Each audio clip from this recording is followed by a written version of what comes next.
નમસ્કાર વિદ્યાર્થી મિત્રો, હું છું જગદીશ કપૂરિયા. આપણે વાત કરતા હતા એન્જિનિયરિંગ કેમેસ્ટ્રીમાં જુદા જુદા બોન્ડ વિશે આપણે વાતો કરી. હવે જે છે એ અલગ પ્રકારનો એક બંધ છે આજે આપણે જોવાના છે. એનું નામ છે મેટાલિક બોન્ડ, એટલે કે ધાત્વિક બંધ. તો જ્યારે આયોનિક બંધમાં એવું થતું હતું કે બે પરમાણુઓ છે એમાં એમની વચ્ચે ઇલેક્ટ્રોનની આપ-લે થતી હતી. એક પરમાણુ ઇલેક્ટ્રોન આપે છે, બીજો પરમાણુ ઇલેક્ટ્રોન સ્વીકારે છે. શું કામ? તો કે નજીકના નિષ્ક્રિય વાયુ જેવું જ્યારે કોઈ પણ પરમાણુ બનવાના પ્રયત્ન કરે, near about inert gas to like electron composition of inert gas, electron composition જે છે એ ઇનર્ટ ગેસ જેવી થાય એવા બનવાના જ્યારે પ્રયત્ન કરે કોઈ પણ પરમાણુ, ત્યારે ત્યારે એક બંધનું નિર્માણ થાય. હવે જો એ બંધમાં ઇલેક્ટ્રોનની આપ-લે થાય નજીકના નિષ્ક્રિય વાયુ જેવું થવા માટે, તો એમને આયોનિક બંધ કીધો આપણે. જો ઇલેક્ટ્રોનની ભાગીદારી થાય તો આપણે સહસંયોજક બંધ કીધો. અને પછી સહસંયોજક બંધના બેઝને લઈ અને આપણે એક ઇલેક્ટ્રોનેગેટિવિટીની વાત કરી. તો આ જે બંધો છે એમાં બંધનું નિર્માણ થાય બે પરમાણુ વચ્ચે. પણ ક્યાંક ને ક્યાંક મેટાલિક બંધ છે એ એવી રીતે નથી થતું. ના, નો ડાઉટ થાય છે, એ નજીકના નિષ્ક્રિય વાયુ જેવું થવાના પ્રયત્નો કરે છે, પણ નજીકનો નિષ્ક્રિય વાયુ કદાચ થતો નથી. અને એમની જે સંયોજકતા છે એટલી બધી વધારે હશે કે નજીકના નિષ્ક્રિય વાયુ જેવું થવાના પ્રયત્ન કરવા છતાં પણ એ પોસિબલ નહીં થાય. આમ છતાં પણ બે પરમાણુ ધાતુના જે ધાતુ મેટલ્સના જે કમ્પોનન્ટ્સ છે, એમના જે એલિમેન્ટ્સ છે એ ફોર્મમાં રહે છે, એ એક ક્રિસ્ટલ જનરેટ થાય છે ત્યારે ઘણા બધા ધાતુના પરમાણુ એકાબીજા સાથે રહે છે. તો ત્યાં કોઈ પણ પ્રકારનો બંધ નથી, પણ એક સિમ્પલ એટ્રેક્શન ફોર્સ છે. તો એટ્રેક્શન ફોર્સને આપણે ધાત્વિક બંધ છે એ કહેવાનો છે. કેવી રીતે થાય એ હવે જોઈએ. તો સમજી લો કે સારામાં સારી ધાતુ આપણે જેમને ઓળખીએ છીએ, અથવા તો આપણી ટચમાં જે સૌથી વધારે ધાતુ હોય એવી જો કોઈ હોય તો એ છે, સમજી લો કે એમને આપણે ફેરસ કહીએ, અથવા તો જેને આપણે લોખંડ કહીએ. લોખંડ છે એ ઘણી બધી ધાતુનું મિશ્રણ છે, જેને આપણે સ્ટીલ ઇંગ્લિશમાં કહીએ છીએ, જેમાં મેક્સિમમ કમ્પોઝિશન છે એ ફેરસનો છે. તો આ ફેરસનો ટુકડો છે ને, આમાંથી કોઈ એક ભાગને આપણે જો એનલાર્જ કરીએ, જોઈએ, મોટું કરીને જોઈએ, ઇલેક્ટ્રોન માઇક્રોસ્કોપમાં જોઈએ, તો એ કંઈક આવો દેખાય કે એમાં ફેરસના જે મોલેક્યુલ્સ છે, ફેરસના જે પરમાણુઓ છે એ કંઈક આવી રીતે ગોઠવાયેલા હશે, એટમ્સ ફેરસના. સમજી લો કે આપણે એક સિમ્પલ એમની વચ્ચેની એક ગોઠવણી જોઈએ તો કંઈક આવી રીતે જો હોય, સમજવા માટે આવી રીતે આપણે એમ કહી ન શકીએ કે આવી રીતે જ ગોઠવાયેલું હશે. આમ છતાં સમજવા માટે સમજી લો કે આ ભાગ છે કંઈક આવી રીતે હશે. હવે ફેરસ છે એમની ઇલેક્ટ્રોન રચના આપણને ખબર છે, બરાબર. ફેરસ પરમાણુ ક્રમાંક 26, ફેરસ જેને આપણે ગુજરાતીમાં આયન કહીએ છીએ, એમની ઇલેક્ટ્રોનની રચના અને ઇલેક્ટ્રોનની ગોઠવણી આપણને ખબર છે. એ આપણે ફંડામેન્ટલ સિરીઝમાં જોયું છે. તો આર્ગોન છે નિષ્ક્રિય વાયુ, 4s2 છે એન્ડ 3d6 છે, બરાબર. આ ઇલેક્ટ્રોનની રચના છે, ગોઠવણી કંઈક આવી છે, 4s2 છે અને 3d6 છે.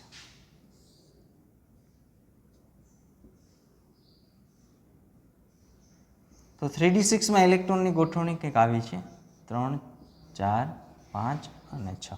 આ ઇલેક્ટ્રોન છે આવી રીતે ગોઠવાય. તો 4 અયુગ્મિત ઇલેક્ટ્રોન છે. હજી નજીકનો નિષ્ક્રિય વાયુ તો દૂર છે. ક્યાં આવે છે નજીકનો નિષ્ક્રિય વાયુ?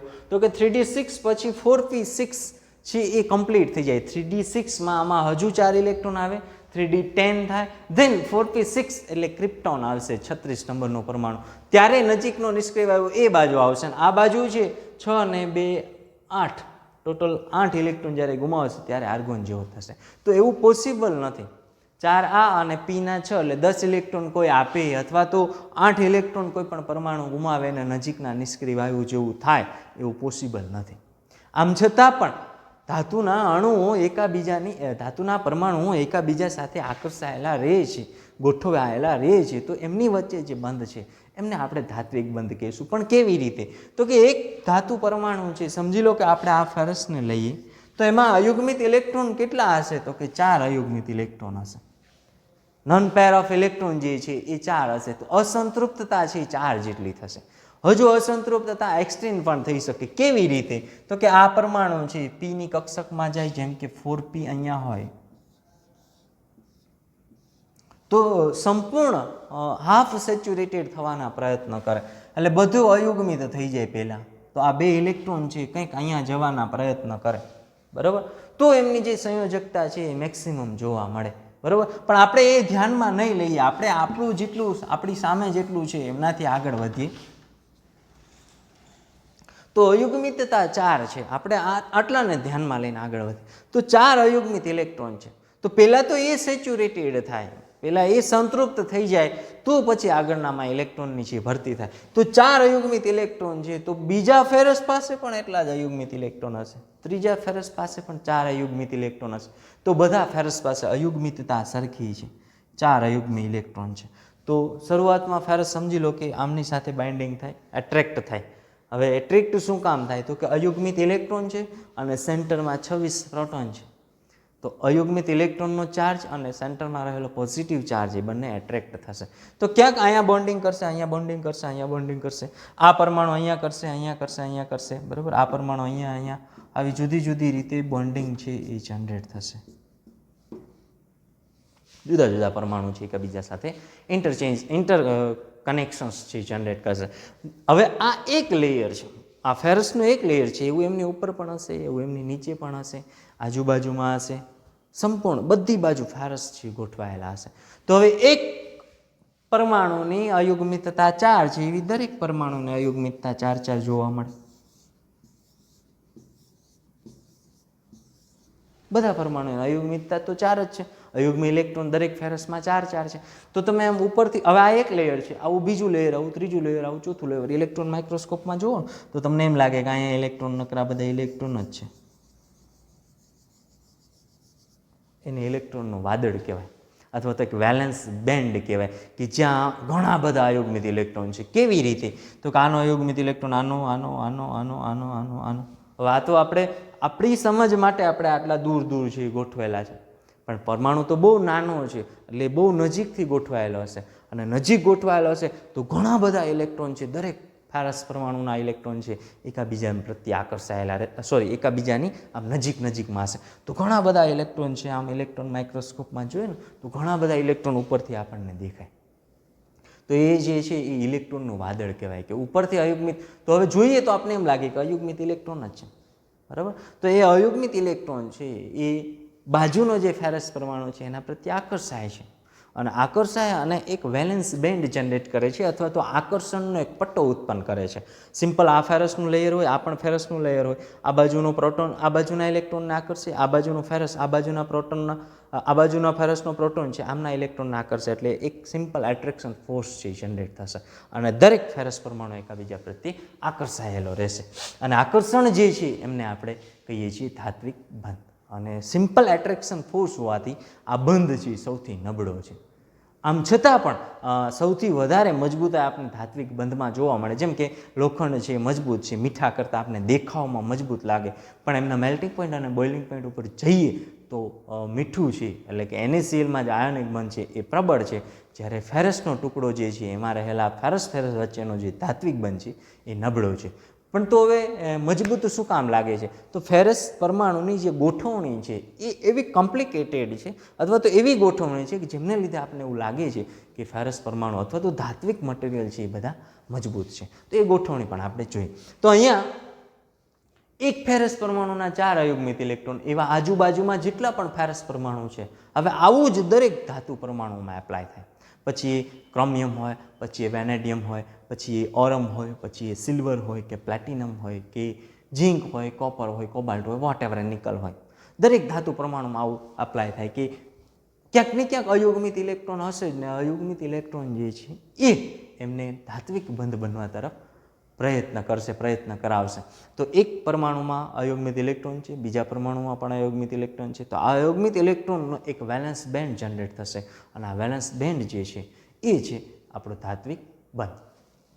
તો જોઈએ સ્ટેપ બાય સ્ટેપ. તો આ જે ધાત્વિક બંધ, તો એક ફેરસ પરમાણુ બીજા ફેરસ પરમાણુના જે બાહ્ય કક્ષામાં અયુગ્મિત ઇલેક્ટ્રોન છે એમને પોતાની તરફ આકર્ષાયેલા રાખે, અને જે આ આકર્ષણ છે એમને આપણે મેટાલિક બોન્ડ કહીશું, ધાત્વિક બંધ કહીશું. તો હવે જે છે એ ક્વેશ્ચન્સના ફોર્મમાં છે, આપણે આ ક્વેશ્ચન્સ જોઈએ સિમ્પલ આપણે પહેલાં ડેફિનેશન જોઈશું, ધેન એક્ઝામ્પલ્સ, આમના એક્ઝામ્પલ્સ થોડાક વેરિએશનવાળા છે, અને પછી આપણે જે છે એમની લાક્ષણિકતા અથવા તો જેમને આપણે કહીએ ને કે ગુણધર્મો. આઈ થિંક તમે ધોરણ 10માં ધાત્વિક બંધના ગુણધર્મો છે જોયેલા છે, જેમ કે ચળકાટ ધરાવે છે, ગ્લોસી હોય છે, ધેન મેલેબિલિટી હોય છે, ડ્યુરેબિલિટી હોય છે, એટલે ખેંચાણ તાણ છે સહન કરી શકે છે, વિદ્યુતના સુવાહક હોય છે, ઇલેક્ટ્રિસિટીના વિદ્યુતના સુવાહક હોય છે, થર્મલના વાહક હોય છે. તો આવું આ જે છે એમના ગુણધર્મો છે, અથવા તો સામાન્ય રીતે એ ઘન અવસ્થામાં જોવા મળે છે. તો એ જે છે એમના કેરેક્ટરિસ્ટિક અથવા તો પ્રોપર્ટીઝ છે એ એમના પછી છે આપણે જોઈશું.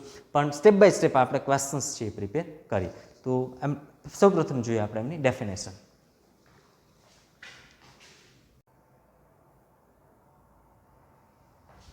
તો એમના પછી છે ડેફિનેશન જોઈએ. ડેફિનેશન આપણે ક્વેશ્ચન્સના ફોર્મમાં જ જોઈએ. ઇંગ્લિશ અને ગુજરાતી બંને મીડિયમના સ્ટુડન્ટ માટે આપણે અહીંયા ડિફાઇન કરેલું છે, અથવા તો એવી રીતે જ આપણે ક્વેશ્ચન પ્રિપેર કરીએ છીએ કે જેથી ઇંગ્લિશ અને ગુજરાતી બંને મીડિયમના સ્ટુડન્ટ માટે એ ઇઝીલી એક્સેસેબલ થઈ જાય. જોઈએ સ્ટેપ બાય સ્ટેપ. સૌપ્રથમ English, first of all we see in English mediums definition. Definition of metallic bond. Metallic bond defined as the bond formed as a result of simultaneous attraction of an electron by two or more than two positive ions of the metal. એટલે બે ધાતુના જે પરમાણુઓ છે એ પરમાણુના જે ions form generate થાય, ionisation શક્તિ છે ઓછી હશે, આમ છતાં પણ એક સિમ્પલ એટ્રેક્શન ફોર્સ છે, સાયમલ્ટેનિયસ એટ્રેક્શન ફોર્સ છે જનરેટ થશે, અને એ બે ફોર્મ છે એ બે આયન્સ જનરેટ થાય અને એટ્રેક્શન જે ઉત્પન્ન થયું હોય બે પરમાણુ વચ્ચે, તો એમને આપણે મેટાલિક બોન્ડના ફોર્મમાં ડિફાઇન કરીએ છીએ. ગુજરાતીમાં કંઈક ડેફિનેશન એવી છે કે ધાતુ પરમાણુઓની છેલ્લી કક્ષામાં રહેલા ઇલેક્ટ્રોન પાડોશી પરમાણુની ખાલી કક્ષામાં જઈ શકે છે, અને તેના કારણે કક્ષકો પરસ્પર સ્પર્શી એક પટ્ટો ઉત્પન્ન થાય છે, તેથી પરમાણુ મજબૂતાઈથી જોડાઈ શકે છે, જેને ધાત્વિક બંધ કહે છે. એટલે અહીંયા શું થાય છે ઉત્પન્ન? તો કે પરસ્પર સ્પર્શી એક પટ્ટો ઉત્પન્ન કરે છે. કોણ? તો કે ઇલેક્ટ્રોન. અહીંયા સાયમલ્ટેનિયસ એટ્રેક્શન એટલે સ્પર્શ જ થાય છે, એક સિમ્પલ સ્પર્શ ઉત્પન્ન થાય છે, એક એટ્રેક્શન જનરેટ થાય છે, અને એટ્રેક્શન છે એમને આપણે ધાત્વિક બંધ કહીએ છીએ. તો સિમ્પલ ડેફિનેશન છે કે ધાતુ પરમાણુની છેલ્લી કક્ષામાં રહેલા અયુગ્મિત ઇલેક્ટ્રોન બાજુની ધાતુ પરમાણુની છેલ્લી કક્ષામાં રહેલા અયુગ્મિત ઇલેક્ટ્રોન પ્રત્યે આકર્ષણ ધરાવે છે, અને આકર્ષણ છે એમને આપણે ધાત્વિક બંધ કહીએ છીએ. આકર્ષણ છે એ બંધમાં પરિણમે, અથવા તો એમને જ આપણે બંધ કહીએ છીએ. તો જે simple attraction force between the neighbours metals neighbors metals unsaturation electron, and the two attraction of neighbors electron, neighbors materials, that means the attraction force between the two particular atoms, that means the atoms are connected with a metallic bond. એવું કહી શકીએ. Simple ડેફિનેશનમાં પણ આપણે એમને સમજાવી શકીએ. આ સિવાય ઇલેક્ટ્રોન કર્નલ છે અથવા તો ક્લાઉડ ઓફ ઇલેક્ટ્રોન છે એમના બેઝ ઉપર પણ સમજાવે છે, પણ આપણે આટલું છે એ ઇનફ છે. કારણ કે મેટલ છે એ ઘણી બધી છે, ઘણી બધી મેટલની અમુક વખતે જે છે આપણે જેવી રીતે સહસંયોજક બંધ જોયું એમાં ઘણો બધો ચેન્જીસ છે એ જોવા મળતો, જેમ કે એક સરખા પરમાણુ જુદા જુદા પરમાણુ હોય તો એમ અહીંયા પણ જોવા મળે છે કે જ્યારે અયુગ્મિત ઇલેક્ટ્રોન ઓછા હોય તો એમાં જે ચેન્જ ઓફ જે છે સ્ટેટ ઓફ ચેન્જ જે થાય છે એમને લીધે ધાત્વિક બંધ જે એ અલગ રીતે ડિફાઇન થતા હોય છે. તો એ છે ડેફિનેશન. એમના પછી છે એમના ઉદાહરણ છે. આપણે ઉદાહરણ જો કેવા જ હોય તો એમના ઉદાહરણ આપણે કહી શકીએ. એક્ઝામ્પલ છે, લાઈક એક્ઝામ્પલ જેમ કે ધાત્વિક બંધનું એક્ઝામ્પલ શું? તો કે મેટાલિક બોન્ડનું એક્ઝામ્પલ કેવું હોય તો ફેરસ ધાત્વિક બંધનું ઉદાહરણ છે, એલ્યુમિનિયમ ધાત્વિક બંધનું ઉદાહરણ છે, અથવા તો ઓરમ ધાત્વિક બંધનું ઉદાહરણ છે, ક્રોમિયમ ધાત્વિક બંધનું ઉદાહરણ છે. પણ એ ઉદાહરણમાં સ્પેસિફિકેશન છે. શું કામ સ્પેસિફિકેશન છે? તો કે ધાતુ પરમાણુઓની જે ગોઠવણી છે જુદી જુદી રીતે થાય છે, અને એટલા માટે જ એમાં ક્યાંક ને ક્યાંક મજબૂતાઈ છે જોવા મળતી હોય છે. તો એ એક્ઝામ્પલ જોઈએ.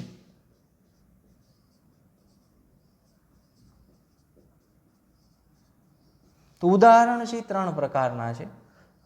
પહેલું છે એફસીસી એટલે કે ફેસ સેન્ટ્રલ ક્યુબિક. ઉદાહરણ પૂછે ધાત્વિક બંધના તો આ ખાસ યાદ રાખવાનું છે. બીસીસી આના ફૂલ ફોર્મ પણ પૂછે છે. બોડી સેન્ટ્રલ ક્યુબિક,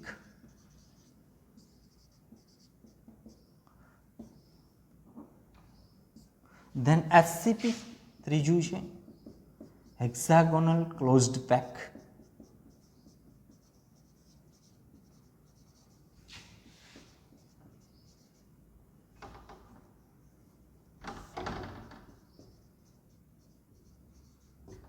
આવા જુદા જુદા 3 ઉદાહરણ ધાત્વિક. અત્યાર સુધી આપણે જેમ કે મેટાલિક બોન્ડ છે, આયોનિક બંધ છે કે સહસંયોજક બંધ છે તો સીધે સીધા ઉદાહરણ લખી દેતા હતા. આમાં ઉદાહરણ સીધા લખી નાખો, જેમ કે એક્ઝામ્પલ એફી, ક્રોમિયમ, એલ્યુમિનિયમ, ઓરમ, બરાબર, આવું સીધું લખી નાખો તો પણ ચાલે. પણ આપણે જે છે એ થોડુંક સ્પેસિફાય કરવું પડશે. એનું કારણ છે કે એમના જે એક્ઝામ્પલ પર્ટિક્યુલર છે એમાં ક્યાંક ને ક્યાંક થોડોક ચેન્જીસ છે જોવા મળે છે. એમાં એમની જે ગોઠવણી છે, ગોઠવણીના બેઝ ઉપર આપણે એમને ક્લાસિફાઈડ કરીએ છીએ. તો 3 જે એમની રચના છે ક્યાંક ને ક્યાંક એ તમારે બુકમાં પણ તમારે દોરવાની છે. હું જે એફસીસી, બીસીસી ને એચસીપી હું દોરું એ તમે તમારી બુકમાં પણ દોરી દેજો, ડ્રો કરી લેજો. તો એફસીસી એટલે ફેસ્ટ સેન્ટ્રલ ક્યુબિક. તો પહેલાં તો પાછળ જોઈએ તો ક્યુબિક છે તો ક્યુબ હોવું જોઈએ. તો આપણે જોઈએ, તમારી પાસે સ્કેલ હશે તો સ્કેલનો ઉપયોગ કરજો, જેથી વધારે સારી રીતે છે એ તમે દોરી શકો. બરાબર, હું અહીંયા બોર્ડ ઉપર સ્કેલ છે યુઝ કરતો નથી. તમે છે એ ઘરે તમે જ્યારે ફેરબુકમાં દોરો સ્કેલ યુઝ કરજો. ઓકે, સ્કેલ યુઝ કરી અને દોરજો, ડ્રો કરજો. તો પહેલાં તો ક્યુબ છે, બરાબર, અહીંયા પણ ક્યુબ છે, અહીંયા પણ ક્યુબિક છે. તો ક્યુબ તો આપણે દોરી જ લઈએ બંને બાજુ. તો ક્યુબ દોરવું એ કંઈ બહુ મોટી વસ્તુ છે નહીં, બરાબર. આ કેલી બુક હશે તો વધારે સારી રીતે તમે ડ્રો કરી શકશો, જેથી તમારે માપ ઓછા લેવા પડશે. અહીંયા હું રફ ડ્રો કરું છું. તમારે આવી રીતે જો પોસિબલ પ્રેક્ટિસ થઈ જશે પછી તમે પણ ઇઝીલી ડ્રો કરી શકશો, જે તમારી આંકેલી બુક હશે એમાં. પણ અત્યારે તમે છે એ સ્કેલનો યુઝ કરશો. હવે એફસીસી એટલે શું? તો પહેલાં આપણે રચના દોરી લઈએ, પછી એફસીસી કોણ, એવો કયો પરમાણુ છે કે જેમની રચના એફસીસી પ્રકારની છે, એટલે કે ફેસ સેન્ટ્રલ ક્યુબિક પ્રકારની છે, અથવા તો બોડી સેન્ટ્રલ ક્યુબિક પ્રકારની છે. ધાતુ પરમાણુ આ બધા છે ધાત્વિક બંધના ઉદાહરણ છે. પણ આમાંથી અમુક એવા છે કે જે એફસીસી વાળા છે, અમુક એવા છે કે એમની રચના બીસીસી પ્રકારની છે, અમુક એવી છે કે જેમની રચના હેક્સાગોનલ ક્લોઝડ પેક પ્રકારની છે. તો પહેલાં આ બંનેમાં ક્યુબિક છે તો ક્યુબિક જોઈ લઈએ શું છે. એફસીસી એટલે ફેસ સેન્ટ્રલ ક્યુબિક. તો ક્યુબિક દોરી નાખ્યું. ફેસ એટલે સમતલ. સમજી લો કે તમે આ સમતલની વાત કરતા હોય, આ એક સમતલ છે. જેમ કે ચોરસ કોઈ પણ મટીરિયલ હોય, બરાબર, ચોરસ આપણે ખોખું જોઈએ તો ખોખામાં ઘણા બધા સમતલ હોય, 1 2 3 4 ઉપર નીચે.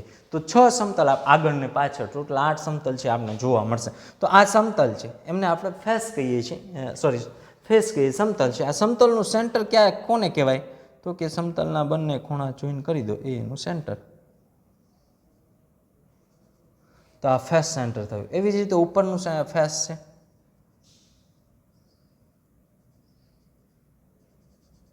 એવી રીતે આ સમતલ છે, એવી રીતે આ પાછળનું સમતલ છે, એના બંને ખૂણા એટલે આ. એ એક આગળનું સમતલ છે, એમના બંને ખૂણા એટલે આ. એવી જ રીતે એક નીચેનું સમતલ છે, એમના બંને ખૂણા એટલે આ. આ જેટલા પણ સેન્ટર છે, સમતલ છે, સમતલનું સેન્ટર એટલે ફેસ સેન્ટ્રલ ક્યુબિક, એમને આપણે કહીએ છીએ ફેસ સેન્ટ્રલ ક્યુબિક. એમાં કોણ કોણ આવે છે?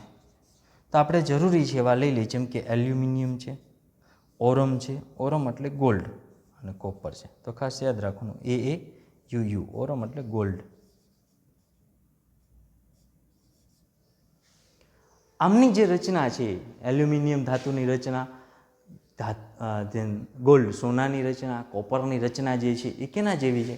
તો કે એફસીસી પ્રકારની છે. એમની રચના છે એ એફસીસી પ્રકારની છે, કે જેમાં ફેસ સેન્ટ્રલ ક્યુબિક મટીરિયલ છે એ હશે. આમના માટે ફેસ સેન્ટ્રલ ક્યુબિકની ઓરિજિનલ રચનાઓ છે, આઈ થિંક 11-12માં જે ભણતા હશે એમને બહુ સારી રીતે ભણેલા હશે એમને બહુ સારી રીતે ખબર હશે કે face central cubic, body central cubic, hexagonal close પેકની જે રચનાઓ છે એ થોડી કોમ્પ્લિકેટેડ છે. આપણે જેટલી જોઈએ છીએ એટલી ઇઝી છે નહીં. આમના માટેનો એક ફર્ધર એનિમેટેડ વિડીયો છે એ પણ આપણે તમારે અહીંયા સાથે છે એ શેર કરશો, બરાબર? એટલે વધારે તમને આઈડિયા આવશે. તેને બોડી સેન્ટ્રલ ક્યુબિક, તો બોડી સેન્ટ્રલ એટલે આખું ક્યુબ છે એનું બોડી લેવાનું. તો આખી સેન્ટરનું બોડી કયું આવશે? તો કે આ આવશે. આમ છતાં પણ આપણે ફર્ધર ક્લેરિફિકેશન માટે એવું જોઈએ કે સામેના જે સમતલ છે એના બંને છેડા છે, જુદા જુદા છેડા છે, એમને આપણે જોડીએ. જેમ કે આ અને આ પાછળનું સમતલ છે તો આગળના સમતલનો આ છેડો અને પાછળના સમતલનો આ છેડો જોઈએ, જોઈન્ટ કરી દઈએ. એવી રીતે આ અને આ સમતલ છે તો આમનો આ છેડો અને આમનો આ છેડો છે એમને જોઈન્ટ કરીએ. એવી રીતે આમનો અને આમનો છેડો છે જોઈન્ટ કરીએ. એટલે આ આખાનું સેન્ટર લઈ લે એટલે બોડી સેન્ટ્રલ ક્યુબિક છે આપણને મળી જશે. છે ક્યુબિક જ, પણ જુદા જુદા સમતલ, આગળનું પાછળનું, આ બંનેનું સમતલ લીધું. જો આપણે આ લીધું સમતલ, આ આખું અને આગળનું સમતલ લીધું, બરાબર? એમના બંને છેડા જોડ્યા. આ પાછળનું છે, આગળનું છે, આ બાજુનું છે, આ બાજુનું, આ બાજુનું. તો એ બધાને જોડશું ને જે સેન્ટર આવશે ને એ હશે બોડી સેન્ટ્રલ ક્યુબિક. એમના ઉદાહરણો છે કંઈક આવા: ફેરસ, જેને આપણે આયન કહીએ છીએ, ટંગસ્ટન, ધેન ક્રોમિયમ. આ બધા ધાતુઓમાં બોડી સેન્ટ્રલ ક્યુબિક પ્રમાણે રચના છે એ જોવા મળતી હોય છે. અથવા એમ કહીએ કે એમની જે રચના છે એ બોડી સેન્ટ્રલ ક્યુબિક પ્રમાણે આ પરમાણુઓ છે ગોઠવાયેલા છે. એમના પછી છે HCP, hexagonal close pack. Hexagonal એટલે 6 ખૂણા આવશે તો ફાઇનલ હશે, બરાબર? તો હેક્ઝાગોનલ દોરી લઈએ. આ થોડું કોમ્પ્લિકેટેડ છે, ખાસ ધ્યાન રાખજો.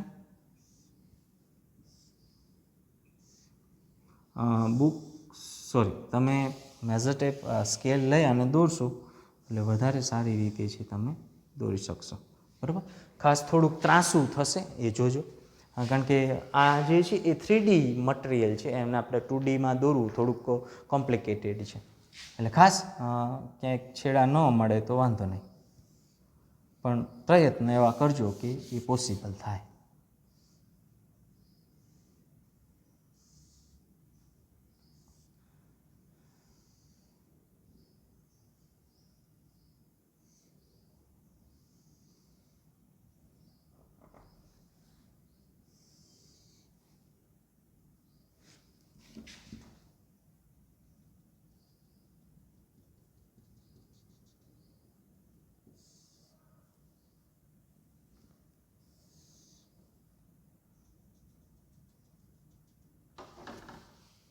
પ્રયત્ન કરજો, તમારી પાસે સ્કેલ હશે એટલે તમે સારી રીતે દોરી શકશો.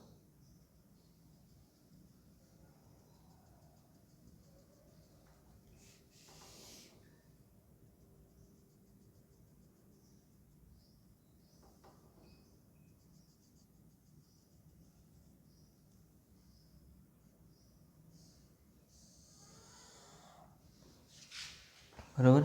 તો આમાં સેન્ટર ઉપરનું જે છે એ ક્યાંક અહીંયા આવશે, નીચેનું જે સેન્ટર છે એ કંઈક અહીંયા આવશે, બરાબર?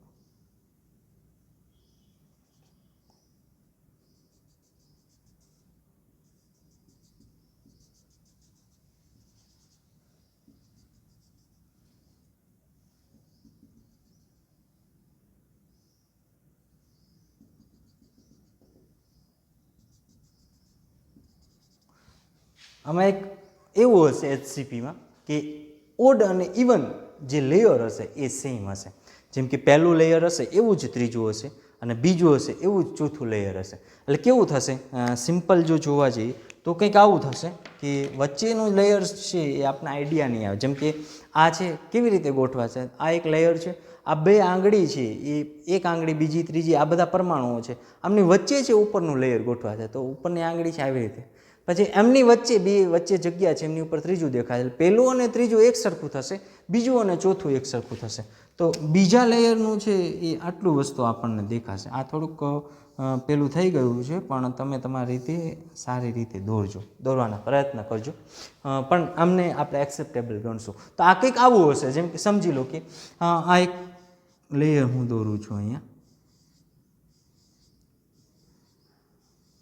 બરાબર. એમના પછી બીજું લેયર છે એ અહીંયા હશે. ક્યાં? તો કે પહેલા અને બીજાની વચ્ચે.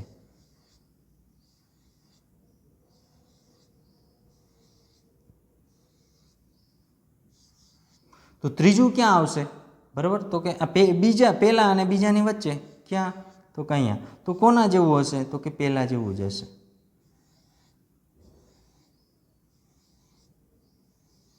અને ચોથું ક્યાં આવશે? તો એ પહેલા બીજા જેવું જ હશે.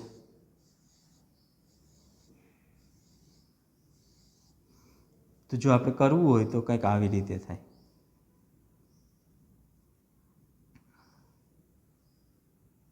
આ વચ્ચે જગ્યા થાય. તો પાંચમું છે ફરી પાછું પહેલા અને ત્રીજા જેવું જ હશે.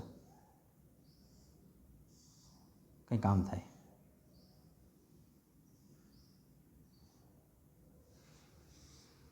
આવી રીતે હેક્ઝાગોનલ ક્લોઝ પેક છે એ જનરેટ થશે. તો એ છે આપણો HCP. હું વધારે ક્લેરિફિકેશન માટે એક એનિમેશન વિડીયો છે એ તમને શેર કરીશ, એ પણ જોઈ લેજો એટલે વધારે સારી રીતે આઈડિયા આવે. આમના ઘણા બધા ઉદાહરણો છે. એમાં આપણે જોઈએ તો એક છે કેડમિયમ, મેગ્નેશિયમ અને ઝિંક. આવા પ્રકારના જે પરમાણુઓ છે, આ ધાતુ છે કેડમિયમ, મેગ્નેશિયમ, ઝિંક, તો એમની જે રચના છે એ HCP પ્રકારની હશે. પણ જ્યારે આપણે પૂછાય પરીક્ષામાં તો એ આ 2 માર્કમાં પણ પૂછાય છે, MCQમાં પણ પૂછાય છે અને ફૂલ ક્વેશ્ચન્સ પણ પૂછાય છે. ત્યારે બી ક્લેરિફાય આપણે વધારે ક્લેરિફિકેશન માટે એમના જે ઉદાહરણો છે એ FCC, BCC અને HCPના ફોર્મમાં જ છે આપશો. આ સિવાય સ્ટ્રક્ચર ઓફ સોલિડ્સ આપણે જે આના પછીનો જે ક્વેશ્ચન્સ ભણવાનો છે એમાં પણ આમનું આપણે ઉલ્લેખ છે એ કરીએ છીએ. ઓકે. એમના પછી હવે જોઈએ આપણે એમના ગુણધર્મો. So then we have saw about properties of metal, એટલે કે ધાતુઓના ગુણધર્મો. આ આપણે જે છે ડેફિનેશન જોઈએ, એમના એક્ઝામ્પલ જોયા. હવે આપણે એમના ગુણધર્મો જોઈએ. તો ધોરણ 10માં તમે આ ગુણધર્મો જોઈ જ લીધેલા છે. આમ છતાં પણ આપણા ક્વેશ્ચન્સના ફોર્મમાં આવે છે એટલા માટે આપણે ફરી ઇંગ્લિશ અને ગુજરાતી મીડિયમ બંને માટે જોઈએ.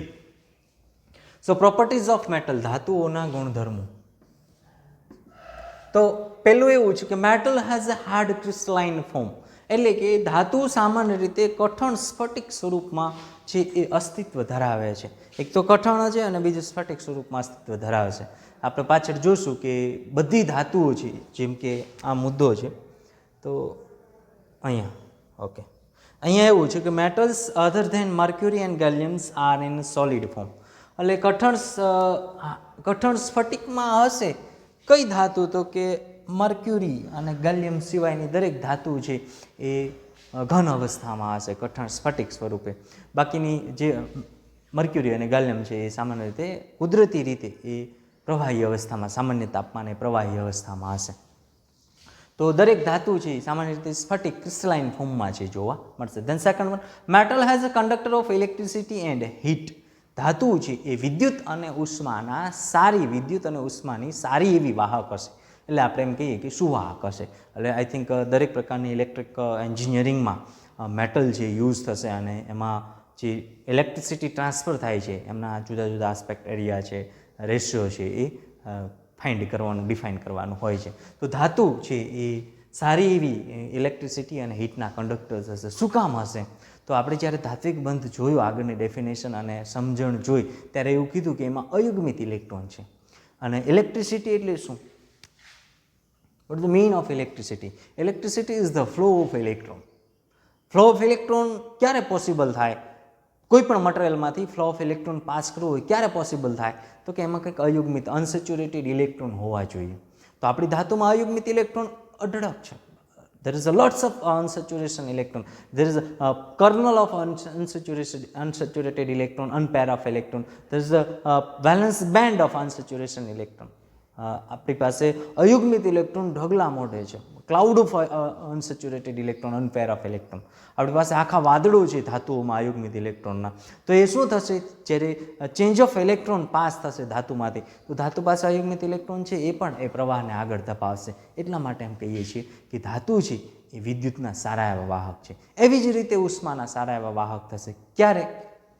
તો કે અયુગ્મિતતા હશે તો જ્યારે કોઈ પણ મટીરિયલને આપણે એનર્જી ઇન ધ સેન્સ કે હીટ પ્રોવાઈડ કરીએ છીએ, થર્મલ કન્ડક્ટિવિટી જ્યારે ચેક કરવાનું, તો ઉર્જા જ્યારે આપીએ છીએ ત્યારે અયુગ્મિત ઇલેક્ટ્રોન છે એ ઉર્જાને એક્સેપ્ટ કરે છે અને વાઇબ્રેશન્સ જનરેટ કરે છે. એ વાઇબ્રેશન્સ બાજુના પરમાણુને અથવા તો બાજુના ઇલેક્ટ્રોનને પાસ કરે છે. તો એવી રીતે જેમ સ્ટેપ બાય સ્ટેપ છે, જેમ કે કોઈ એક સળિયાને એક બાજુ મીણબત્તી રાખી અને બીજા છેડાને થોડીક વાર પછી ટચ કરી તો એ ગરમ થાય છે. શું કામ? તો કે આ ઉર્જા જે છે એક પરમાણુને મળે છે, બીજો પરમાણુને આપે. શું કામ? તો કે અયુગ્મિત ઇલેક્ટ્રોન છે. અયુગ્મિત ઇલેક્ટ્રોન છે એનર્જી એક્સેપ્ટ, હીટ એનર્જી છે એ એક્સેપ્ટ કરે છે અને બાજુના પરમાણુને ટ્રાન્સફર કરે છે. એટલે ધીમે ધીમે જે છે એ હીટ છે એ ટ્રાન્સફર થાય છે. તો એવી રીતે ઉષ્મા અને વિદ્યુતના દરેક ધાતુ પરમાણુ છે એ સારા એવા વાહક છે.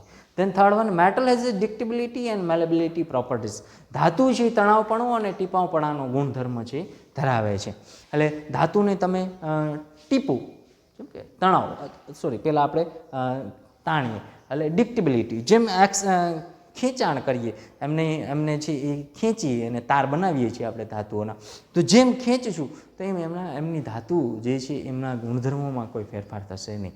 જેમ ખેંચીએ અને તાર બનાવીએ તો એ વિદ્યુતના સારા એવા વાહક છે એ મટી નહીં જાય, એ વાહક રહેશે જ. એવી જ રીતે એમને ટીપી અને પતરા બનાવી દઈએ તો પણ ધાતુ છે ધાતુ જ રહેશે. લોખંડ છે એ જે છે એ ઝીંક નહીં બની જાય, ને ઝીંકના ધાતુને ટીપી અને પતરા બનાવશો કે ખેંચીને તાર બનાવશો તો એ એલ્યુમિનિયમ નહીં બની જાય, એ ઝીંકને ઝીંક રહેશે. તો એક એમનો ગુણધર્મ છે કે ટીપશું તો પણ, અથવા તો તાણશું, વાળશું, બેન્ડ કરશું, કાપશું તો પણ એમનો ગુણધર્મ છે એ જાળવી રાખશે. મેટલ યુઝ્યુઅલી ઓપેક, ધાતુ છે સામાન્ય રીતે અપારદર્શક હોય છે, ટ્રાન્સપરન્ટ છે હોતી નથી. Metal other than mercury and gallium are solid form. પારો અને ગેલિયમ સિવાયની ધાતુ ઘન સ્વરૂપે છે એ સામાન્ય તાપમાને આપણને મળે છે.